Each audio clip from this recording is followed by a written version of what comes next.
একটু দেখতে হবে যে কোথায় কি লেখা আছে। ওকে, তাহলে আশা করি সবই ইজি মনে হবে। তো আমাদের যে জিনিসটা আমরা হিট ট্রিটমেন্ট স্টার্ট করছিলাম, তো হিট ট্রিটমেন্ট বলতে কি বুঝি, যে আসলে সব ধরনের আমাদেরকে যে কোনো মেশিন স্ট্রাকচার কিংবা কোনো ম্যাটেরিয়ালকে যদি আমরা কাজ করতে যাই সেটা নিয়ে, বা কোনো জায়গায় অ্যাপ্লিকেশন করতে চাই, সেখানে আমাদের এই ম্যাটেরিয়ালটার প্রপার্টিকে আমাকে চেক করতে হয় যে কোনটার কি প্রপার্টি। সো চেক করে যদি আমি দেখি যে আমার দরকার হচ্ছে ডাক্টাইল ম্যাটেরিয়াল, কিন্তু আমার ওই যেটা আমাকে দেওয়া হয়েছে যে ম্যাটেরিয়ালটা সেটা ব্রিটেল, তো তখন কি করা যেতে পারে। তো সেই জন্য আমরা হিট ট্রিটমেন্ট বা যে কোনো ধরনের মেটেরিয়ালের ট্রিটমেন্ট করে আমরা এই প্রপার্টি গুলা চেঞ্জ করতে পারি। তো সেটাকে আমরা বিভিন্ন ধরনের ট্রিটমেন্ট বলছিলাম, লাইক মেকানিক্যাল ট্রিটমেন্ট আছে, কোল্ড ট্রিটমেন্ট আছে, কেমিক্যাল ট্রিটমেন্ট, ইভেন আমাদের হিট ট্রিটমেন্ট আছে। হিট ট্রিটমেন্টটা কি, আমাদের মেইন কনসার্নটা কোনো ম্যাটেরিয়ালকে আমরা স্পেসিফিক একটা টেম্পারেচারে হিট দিব, আবার তাকে নর্মাল টেম্পারেচারে আমরা কুল ডাউন করে ফেলবো। এখন এই যে হিট দেওয়ার প্রসিডিউর এবং এই কুলিং করার প্রসিডিউরটা অ্যাকচুয়ালি এক একটা সময় এক এক ধরনের হবে, এবং এই প্রসিডিউর গুলোর উপরেই আমার প্রপার্টিটা ডিপেন্ড করবে। আমরা কয়েকটা প্রপার্টি কথা নাম, মানে গত সপ্তাহে আমরা ডেফিনেশন দেখছিলাম। হার্ডেনিং ছিল, অ্যানেলিং ছিল, নরমালাইজিং ছিল, টেম্পারিং ছিল, এই চারটা। আমাদের মেইন ফোকাস থাকবে এই চারটা হিট ট্রিটমেন্টের উপরে। আমরা আজকে যে কাজটা করব, গত সপ্তাহে আমরা শুধুমাত্র ডেফিনেশনটা দিয়েছিলাম এই হিট ট্রিটমেন্ট প্রসিডিউর গুলো। আজকে আমরা যেটা করব, আমরা যদি কোনো ম্যাটেরিয়ালের হিট ট্রিটমেন্ট করতেই চাই, সেক্ষেত্রে আসলে কত টেম্পারেচারে আমরা হিট ট্রিটমেন্ট করব, বা এই যে চারটা প্রসিডিউরের কথা বললাম, কত টেম্পারেচারে আসলে এই চারটা প্রসিডিউর মানে অপারেট করা হয়। চারটার কি টেম্পারেচার সেম হয়? চারটা প্রসিডিউর তো সেম হওয়ার কথা না, তাই না? তো এই জন্য আসলে এই টেম্পারেচারের ব্যাপারটা আমরা জানবো, কিংবা কুলিং এর যে প্রসিডিউরটা, সেই জিনিসটা আসলে কিভাবে কুলিং করা হয়, কত টেম্পারেচার পর্যন্ত কুলিং করা হয়, এই জিনিসগুলো আমরা জানবো। মানে একদম প্র্যাকটিক্যালি যেটা আমরা করব, সেই জিনিসটা আমরা জানার চেষ্টা করব। তো আমাদের যে জিনিসটা আমরা করব সেটা আহ, আগে আমাদের একটু মাথায় রাখতে হবে যে আমরা প্লেন কার্বন স্টিলের যে ম্যাটেরিয়ালটা আছে, যে কোনো একটা প্লেন কার্বন স্টিল যদি থাকে আমাদেরকে, সেটার আমরা এই হিট ট্রিটমেন্ট, একটা প্লেন কার্বন স্টিলকে আমরা প্রথমে হার্ডেনিং করব, মানে চারটা স্পেসিমেন নিব, সেটাকে আমরা চার ধরনের হিট ট্রিটমেন্ট করব। তারপরে সেগুলোর আমরা টেস্ট করার পরবর্তী সময়ে আমরা হয়তো বা দেখবো যেটা আসলে কিরকম রেজাল্ট দিচ্ছে আমাকে। তো প্লেন কার্বন স্টিল হচ্ছে কোনটা, আমরা তো হেক্সো ব্লেড দেখছি, হেক্সো দেখছি না, যেটাতে হচ্ছে অনেক সময় মেটালও কাটা হয়, গাছপালা তো অনেক অনেক কিছু তো কাটাই হয়। তো ওইটা হচ্ছে আমাদের প্লেন কার্বন স্টিল। তো আমরা যে কাজটা করবো, এই হেক্সো ব্লেডের চারটা স্পেসিমেন নিব, একই ব্লেডের চারটা টুকরা নিব বা যাই হোক না কেন, সেটাকে আমরা চার ধরনের হিট ট্রিটমেন্ট করব। ঠিক আছে? হার্ডেনিং, অ্যানেলিং, নরমালাইজিং এন্ড টেম্পারিং, এই চারটা করব।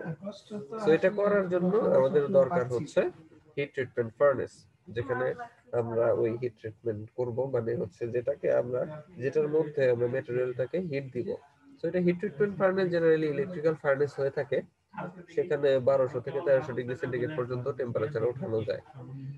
যেহেতু আমরা স্টিলের উপরে কাজ করছি, আমরা তো অনেক বেশি টেম্পারেচার চাইলেও দিব না, কারণ হচ্ছে এখানে বেশি টেম্পারেচার দিলে স্টিলটা গলে যেতে পারে, সেক্ষেত্রে তো আর আমাদের হিট ট্রিটমেন্ট হলো না, তাই না? মেল ডাউন হলো না। তো আমরা জানি যেটা আমাদের ফেরাস ম্যাটেরিয়াল কিন্তু 723 ডিগ্রি সেন্টিগ্রেডে গলে যায়, কিন্তু যেহেতু এটা কার্বন স্টিল, বা হচ্ছে সেটার ভিতরে একদম পিওর ফেরাস না, কার্বন আছে, ম্যাঙ্গানিজ আছে, অন্যান্য প্রপার্টিজ গুলো আছে, সো এটার মেল্টিং পয়েন্ট আরো বেশি হয়, 800-র উপরে চলে যায়, বা হচ্ছে 900-1000 এরকম থাকে। তো আমাদের যে কাজটা হবে, আমরা মোটামুটি 800 ডিগ্রি সেন্টিগ্রেডে হচ্ছে আমাদের এই প্লেন কার্বন স্টিলের একটা ক্রিটিক্যাল পয়েন্ট থাকে।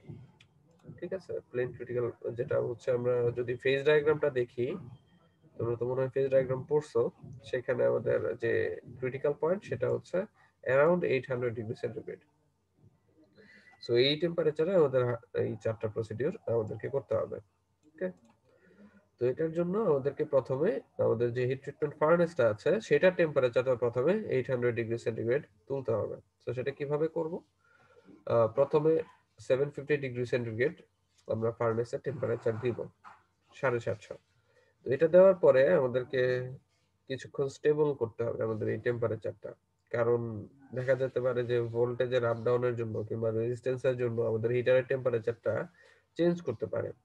তো এই জন্য আমাদের কিছুক্ষণ রাখতে হবে যাতে করে এই টেম্পারেচারটা স্টেবলাইজড হয়। এরপরে আমরা এর সাথে আরো 50 ডিগ্রি সেন্টিগ্রেড, মানে হচ্ছে যখন দেখবো আমরা 750 ডিগ্রি সেন্টিগ্রেড এটা স্টেবল হয়ে গেছে, এরপরে আরো 50 ডিগ্রি সেন্টিগ্রেড আমরা বাড়ায় দিব। ফাইনালি আমরা 800 ডিগ্রি সেন্টিগ্রেড একটা স্টেবল টেম্পারেচার পাবো। সো ফার্নেসের টেম্পারেচার 800 ডিগ্রি সেন্টিগ্রেড হয়ে গেছে। আমাদের এখন কাজ হচ্ছে আমাদের এই প্রসিডিউর গুলা অপারেট করা বা স্টার্ট করা। তো প্রথমে আমরা যেটা করব সেটা হচ্ছে হার্ডেনিং।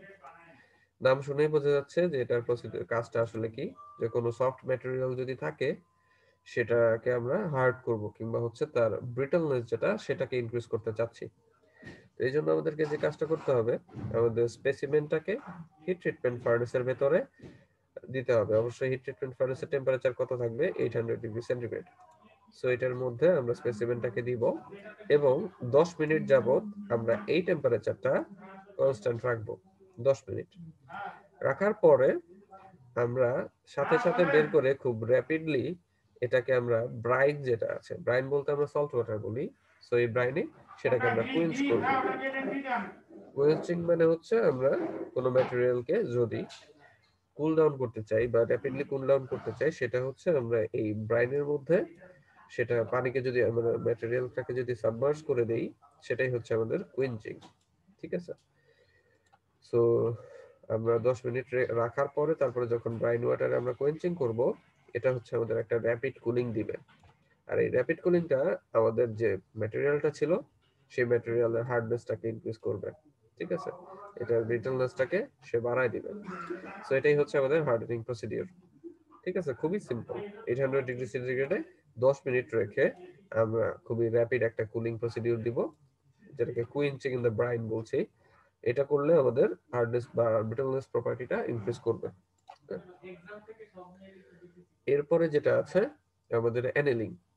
অ্যানেলিং ব্যাপারটা হচ্ছে আমাদের ওই হার্ডনেসের সরি আমাদের যেটা হার্ডেনিং ছিল সেটার একটা উল্টা প্রসিডিউর বলা যায়। কারণ হচ্ছে হার্ডেনিং এর মাধ্যমে আমরা ম্যাটেরিয়ালের হার্ডনেসটাকে ইনক্রিজ করি, আর অ্যানেলিং এর মাধ্যমে কোনো হার্ড ম্যাটেরিয়ালের আমরা সফটনেসটাকে ইনক্রিজ করব। যদি ব্রিটল ম্যাটেরিয়াল থেকে থাকে সেটাকে আমরা ডাকটাইল ম্যাটেরিয়ালে করার চেষ্টা করব বা তার ডাকটিলিটিটাকে ইনক্রিজ করব। এটার কাজই হচ্ছে আমাদের অ্যানেলিং। সো অ্যানেলিং এর যে জিনিসটা হচ্ছে, অ্যানেলিং করলে আমাদের বিভিন্ন ম্যাটেরিয়ালের অনেক প্রপার্টিজ ডেভেলপ হয়। রুল 155 কিছু বলবা তুমি ফজলে রাব্বি? ওকে। সো কি কি হয়, যেটা হচ্ছে আমাদের ম্যাটেরিয়াল যেটা থাকবে সেটার সফটনেসটা ইনক্রিজ করবে, প্লাস হচ্ছে তার ভেতরে যদি আমাদের কোনো স্ট্রেস ইনডিউস করা থাকে সেই স্ট্রেসটা আমরা রিলিভ করতে পারবো। প্লাস হচ্ছে আমাদের যে ফাইনাল যে গ্রেন স্ট্রাকচার গুলো থাকবে সেই গ্রেন স্ট্রাকচারটা আমাদেরকে ডেভেলপ করবে। সবচেয়ে বড় কথা, আমাদের ম্যাটেরিয়ালের ডাক্টিলিটিটা বাড়বে। তো এটার জন্য আমাদের যে কাজটা করতে হবে, আমাদের ফার্নেস টেম্পারেচার 800 ডিগ্রি আছে, এটার মধ্যে আমরা প্রথমে 10 মিনিট রাখবো। এরপরে আরো কিছু 35 মিনিট সময় যাবত সেটাকে কনস্ট্যান্ট টেম্পারেচারে আমরা হিট দিব।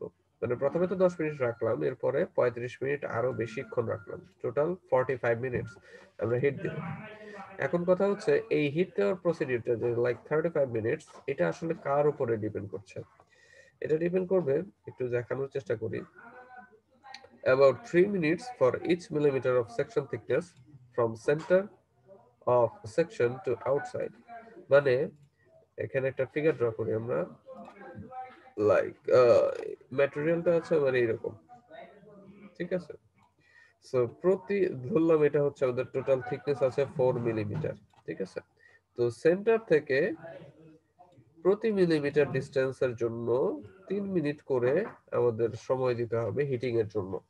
লাইক এখানে সেন্টার থেকে আমাদের আউটসাইডের ডিসটেন্সটা কত হচ্ছে, 2 মিলিমিটার। এই সাইডে 2, এই সাইডেও 2। সো এইখানে এরকম যদি ম্যাটেরিয়ালটা থাকতো তাহলে আমাদের কত সময় দিতে হতো, 2 × 3 = 6 মিনিট। ঠিক আছে, মানে 10 মিনিট দেওয়ার পরে আরো 6 মিনিট হিট দিতে হতো। ঠিক আছে, প্রতি মিলিমিটারের জন্য 3 মিনিট করে সময় আমরা রাখবো হিট দেওয়ার জন্য। ঠিক আছে, সো এটা দেওয়ার পরে আমরা যে কাজটা করব সেটা হচ্ছে ওই ম্যাটেরিয়ালটাকে স্পেসিমেন যেটা আছে আমার হিট ট্রিটমেন্ট ফার্নেস থেকে বের করে আনবো এবং এটাকে স্লোলি আমাদেরকে কুইঞ্চ করতে হবে অ্যাশ কন্টেন্টের ভিতরে। এই অ্যাশ কন্টেন্টটা কিছুই না, এটা হচ্ছে আমাদের একটা অ্যাশ বলতে কি বুঝি, ছাই। সো এই ছাইয়ের মধ্যে আমরা যে কাজটা করব, আমরা এটাকে কুইঞ্চ করব যাতে করে আমাদের এই কুলিংটা খুব স্লোলি হয়। ঠিক আছে, হার্ডেনিং এর ক্ষেত্রে কিন্তু আমরা জাস্ট ডাইরেক্ট আমরা ব্রাইন ওয়াটারে এটাকে কোয়েঞ্চ করে দিয়েছিলাম, কিন্তু অ্যাশের জন্য সরি অ্যানিলিং এর জন্য আমরা যেটা করছি সেটা হচ্ছে অ্যাশ কন্টেন্টে রাখছি, কারণ আমরা একটা স্লো কুলিং পেতে চাচ্ছি। আর এটার ফলে আমাদের ম্যাটেরিয়ালের সফটনেসটা ইনক্রিজ করবে এবং তার ডাক্টিলিটিটা আরো বেড়ে যাবে। ঠিক আছে, বুঝতে পারছো তোমরা হার্ডেনিং আর অ্যানিলিং? স্যার অ্যানিলিংটা একটু আবার বলুন। ওকে, সো অ্যানিলিংটা হচ্ছে আমরা যখন চাবো যে ম্যাটেরিয়ালের সফটনেসটাকে ইনক্রিজ করতে যাচ্ছি, তার ডাক্টিলিটিটাকে বাড়াতে চাচ্ছি, কিংবা হচ্ছে তার ভিতরে যে স্ট্রেসটা ইনডিউসড আছে সেটাকে কমাতে যাচ্ছি, ফার্দারমোর তার ব্রেন স্ট্রাকচারটাকে ডেভেলপ করতে চাচ্ছি। সো এটা যদি করতে চাই সেটা ক্ষেত্রে আমরা অ্যানিলিং করব। সো অ্যানিলিং এর প্রসিডিউরটা হচ্ছে প্রথমে আমরা তাকে 800 ডিগ্রি সেন্টিগ্রেডে রাখবো 10 মিনিট। এরপরে একটা স্পেসিমেন যদি থেকে থাকে লাইক এরকম, আমরা ধরলাম এটা হচ্ছে আমাদের কার্বন স্টিলটা। সো এই সেন্টার থেকে এটার আউটসাইড যেটা টোটাল যদি আমরা ধরলাম এটা 4 মিলিমিটার এর লেন্থ, ঠিক আছে, উইথ, ঠিক আছে। সো সেন্টার থেকে এটার ডিসটেন্সটা হচ্ছে 2 মিলিমিটার। ওকে, আবার এই সাইডে হচ্ছে 2 মিলিমিটার। সো এই সেন্টার থেকে যে আউটসাইডের যে ডিসটেন্সটা, প্রতি মিলিমিটারের জন্য আমরা 3 মিনিট করে সময় রাখবো হিটিং করার জন্য। ঠিক আছে, সো লাইক আমাদের যদি প্লেন কার্বন স্টিলের যেটা হ্যাক্সো ব্লেড ছিল সেটার জন্য আমাদের 35 মিনিটস আসছে।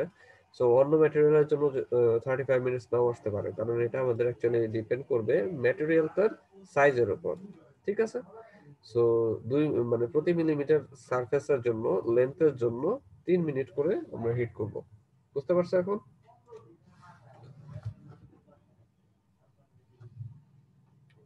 এরপরে আর তখন যে একটা 6 মিনিট বললেন ওইটা একটু আচ্ছা, 6 মিনিট কেন বলছি, কারণ হচ্ছে ধরলাম এটা হচ্ছে টোটাল 4 মিলিমিটার।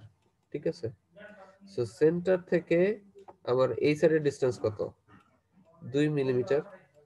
আবার এই সাইডেও কতটুকু, 2 2 মিলিমিটার। মিলিমিটার। সো প্রতি মিলিমিটারের জন্য মানে সেন্টার থেকে এই আউটসাইডের যে কোনো দিকের আমার যে ডিসটেন্সটা থাকবে প্রতি মিলিমিটারের জন্য 3 মিনিট করে। তাহলে এখানে 2 মিলিমিটার আছে, তাহলে এখানে টোটাল কয় মিনিট দিতে হবে আমাকে, 6 মিনিট। বুঝতে পারছো? ও জি স্যার, বুঝছি। ওকে, সো এটা দেওয়ার পরে আমরা অ্যানিলিং এর জন্য আমরা খুবই স্লো কুলিং করব, এই জন্য সেটাকে অ্যাশ কন্টেন্টের ভিতরে আমরা হচ্ছে কুইঞ্চ করব। আর আগেরটা ছিল কিন্তু আমাদের ব্রাইন ওয়াটারের মধ্যে। ঠিক আছে, স্লো কুলিং করলে সেটার হচ্ছে সফটনেসটা ইনক্রিজ করবে। ঠিক আছে? এরপরে আসছে আমাদের নরমালাইজিং। তো অ্যানিলিং এর নরমালাইজিং কোয়াইট সেম, বাট একটু ডিফারেন্স আছে। অ্যানিলিং এর মাধ্যমে আমার ওই ডাক্টিলিটিটা অনেক বেশি হয়ে যায়, বা হচ্ছে তার সফটনেসটা অনেক বেশি সফট হয়ে যায়, বা প্রপার্টিগুলো আরো অনেক বেশি ডেভেলপ করতে পারে। ঠিক আছে, ডাক্টিলিটি অনেক বেশি আমাদের পাওয়া যায়, কিন্তু এত যদি বেশি না পেতে চাই তাহলে আমরা যে কাজটা করতে পারি সেটা হচ্ছে আমরা নরমালাইজিং করতে পারি। সেই ক্ষেত্রে আমরা কি করব, ওই 800 ডিগ্রি সেন্টিগ্রেডে রাখবো, তারপরে 10 মিনিট রাখবো, এরপরে সাথে সাথে বের করে এটাকে আমরা স্লো কুলিং করব। ঠিক আছে, স্লো কুলিংটা আমরা যেটা করি, আমরা জাস্ট নরমাল যে টেম্পারেচার আছে বা হচ্ছে অ্যাটমসফেরিক টেম্পারেচার সেখানে জাস্ট হচ্ছে আমরা রেখে দিব। ঠিক আছে, সেটা হচ্ছে আমাদের একটু স্লো কুলিং হবে। এখানে কিন্তু আমরা এক্সেস কোনো টেম্পারেচার ইউজ করি নাই। লাইক এখানে 800 ডিগ্রির পরে যে আমরা 10 মিনিটস দিলাম, এরপরে যে আরো এখানে 35 মিনিটস রাখা হয়েছিল বা হচ্ছে 6 মিনিটস রাখা হয়েছিল, এখানে আমরা সেটা করি নাই। Just 10 minutes will be enough for heating. এরপরে আমরা জাস্ট স্লো কুলিং করব নরমাল অ্যাটমসফেরিক টেম্পারেচারে। বুঝতে পারছো? নরমালাইজিংটা করলে আমাদের ম্যাটেরিয়ালটা হচ্ছে সফট হবে, বাট এবং ডাকটাইল হবে, তবে অ্যানিলিং এর মতো এত পরিমাণে ডাকটাইল এবং সফটনেস আমরা পাবো না। ওকে, বুঝতে পারছো তোমরা অ্যানিলিং আর নরমালাইজিং এর মধ্যে পার্থক্য? জি স্যার। ওকে, এরপরে আমাদের যেটা আছে টেম্পারিং। টেম্পারিং জিনিসটা হচ্ছে আমরা যদি কোনো ম্যাটেরিয়ালকে হার্ডেনিং প্রসিডিউর, ওই প্রথমে যেটা করছিলাম আমরা, যদি হার্ডেনিং প্রসিডিউরের ভেতরে নেই, সেটার ভেতরে আমাদের স্ট্রেস ইনডিউস অনেক বেশি হবে কিংবা তার টাফনেসটা কমে যায়। টাফনেস জিনিসটা হচ্ছে কোনো ম্যাটেরিয়ালের উপরে যদি আমি অন্য কোনো ম্যাটেরিয়াল দিয়ে কিংবা কোনো অন্য কোনো ফোর্স অ্যাপ্লাই করে কোনো ইম্প্যাক্টের ক্রিয়েট করি, সেক্ষেত্রে কিছু কিছু ম্যাটেরিয়াল হয় সেই ইম্প্যাক্টটা অ্যাবজর্ব করে নেয়, আবার কিছু ম্যাটেরিয়াল অ্যাবজর্ব না করে সে ভেঙে যায়। যে ম্যাটেরিয়ালটা অ্যাবজর্ব করে নিল সেটা হচ্ছে কি করছে, আসলে সে ওই ইম্প্যাক্টটা অ্যাবজর্ব করতে পারছে, আমরা বলতে পারি সেই ম্যাটেরিয়ালটার টাফনেস বেশি, আর যেটা ভেঙে গেছে সেটার টাফনেসটা কম। সো আমাদের যে কাজটা হচ্ছে, আমরা যদি হার্ডেনিং প্রসিডিউরের মধ্যে যাই, তাহলে ওই ম্যাটেরিয়ালের টাফনেসটা রিডিউস করে, কারণ সেটা তো অনেক স্ট্রেন্দি হয়ে গেছে, ব্রিটেল হয়ে গেছে। সো ব্রিটেল হলে ব্যাপারটা কি হয়, আমরা যদি এটাকে কোনো ইম্প্যাক্ট দেই, সে হঠাৎ করে ভেঙে যাওয়ার একটা টেন্ডেন্সি থাকে, মানে তার টাফনেসটা কমে যায়। সো আমরা এটা তো চাই না, তাই না? আমরা চাই যেন ম্যাটেরিয়ালটা টাফ থাকে, মানে সহজেই কোনো ইম্প্যাক্টের কারণে যেন সে ভেঙে না যায়। তো এই জন্য আমাদের কি করতে হবে, আমাদের এই হার্ডেনিং এর পরবর্তী সময়ে আমরা আরো কিছু কাজ করব। সেটা কেমন? লাইক হার্ডেনিং করা হয়েছে, 800 ডিগ্রি সেন্টিগ্রেড করছি, তারপরে 10 মিনিটস ধরে হচ্ছে আমরা টেম্পারেচার দিয়েছি। এরপরে আমরা সেটাকে কি করব, আমরা কোয়েঞ্চ স্লোলি। সেটা হতে পারে আমরা নরমাল অ্যাটমসফেরিক প্রেসার টেম্পারেচারে করলাম, কিংবা হচ্ছে আমরা ব্রাইন ওয়াটারে দিলে তো র্যাপিড হবে, সো আমাদের স্লো কুলিং করতে হবে, করলাম। এরপরে এই জিনিসটাকে আবার আমরা ফার্নেসে দিব।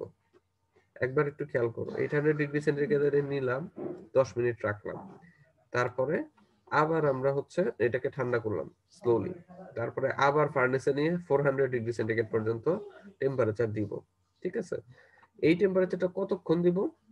আমরা একটা জিনিস খেয়াল করব, এই ম্যাটেরিয়ালের উপরে যখন হচ্ছে আমরা কোনো স্কেলিং এর উপর, সরি, কোনো স্টিলের ম্যাটেরিয়ালের উপরে যখন আমরা হিট দেই, একটা ব্লু স্কেল বা হচ্ছে একটা নীল ধরনের একটা আভা পড়ে। ঠিক আছে? তোমরা একটু খেয়াল করো, অনেক সময় অনেক ম্যাটেরিয়ালের উপরে হিট দিলে এই জিনিসটা হয়, একটা ব্লু স্কেলিং পড়ে। এটা আসলে একটা অক্সাইডের স্কেলিং। ঠিক আছে? সো যতক্ষণ পর্যন্ত আমরা এই 400 ডিগ্রিতে রেখে এই অক্সাইডের স্কেলিংটা পড়বে, ততক্ষণ পর্যন্ত আমরা হিটটা করব। ঠিক আছে? সো এই অক্সাইডের স্কেলিং পড়ার পরে যখন আমরা দেখব যে এই ব্লু কালার হয়ে গেছে, এরপরে আমরা যে কাজটা করব, সেটাকে আমরা বের করে আনবো, এনে আমরা তারপরে আবার এটাকে হচ্ছে আমরা এই ব্রাইনের যে আমাদের সলিউশন ছিল সেটার মধ্যে আবার কোয়েঞ্চ করব। করলে যে জিনিসটা হবে, এই প্রথমে তো হচ্ছে আমাদের হার্ডেনিং এর কাজটা হয়ে গেছে, কিংবা হচ্ছে আমরা এই কাজটা করছি, তারপরে আবার যখন আমরা এটাকে প্রথমে স্লোলি কুইন্স করছিলাম, এরপরে আবার আমরা মানে হচ্ছে ব্রাইন বাতে যখন দিছি তখন সেটা র‍্যাপিড কুলিং হয়ে গেছে। সো এটার ফলে এই প্রসিডিউরটা করলে আমাদের এই কোনো ম্যাটেরিয়ালের টাফনেসটাকে ইনক্রিজ করবে, আর এটাকে আমরা বলছি টেম্পারিং। ঠিক আছে? এটা বেসিক্যালি করা হয় আমাদের হার্ডেনিং ম্যাটেরিয়াল, আমরা যখন হার্ডেনিং প্রসিডিউরটা করি এটার পরে, কারণ হার্ডেনিং করলে ম্যাটেরিয়ালের টাফনেসটা রিডিউস হয়। সো এটাকে বাড়ানোর জন্য আমরা টেম্পারিং করে থাকি। বুঝতে পারছো তোমরা? জি স্যার। এটা কোনো কিছুই না, মানে হচ্ছে জাস্ট তোমরা যদি একবার একটু রিডিং পড়ো তাহলেই বুঝতে পারবে যে আসলে এখানে কি বলা আছে। স্যার বলো। স্যার ওই যে লাস্টে কি একটা লাইন বলছিলেন যে ওই যে হার্ডেনিং এর পরে আমরা টেম্পারিং করি, উদ্দেশ্যটা? আচ্ছা, হার্ডেনিং করলে যেটা হয় আমাদের ম্যাটেরিয়ালের টাফনেসটা কমে যায়। ঠিক আছে? মানে সে আর পরবর্তীতে ইমপ্যাক্ট অ্যাবজর্ব করতে পারে না।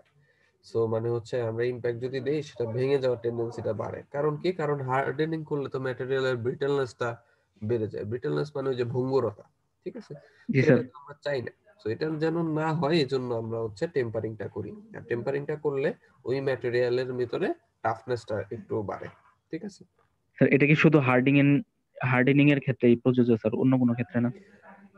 অন্য কোনো ক্ষেত্রের জন্য আমরা যদি এই যে এই জিনিসগুলো করি, অ্যানেলিং, নরমালাইজিং, তাহলে তো হচ্ছে তার ডাক্টিলিটিটা বেড়ে যাচ্ছে। ডাক্টিলিটি বাড়লে জি তো স্যার। আর তার টাফনেস তো অবশ্যই বাড়বে। কিন্তু জি হার্ডেনিং স্যার। করলেই তার টাফনেসটা কমে। সো এরপরে আমরা টেম্পারিং করি। এছাড়াও যদি আমরা চাই যে কোনো কিছু টাফনেস বাড়াতে যাচ্ছি, তাহলে আমরা টেম্পারিং করতে পারি। বুঝতে পারছো? জি স্যার।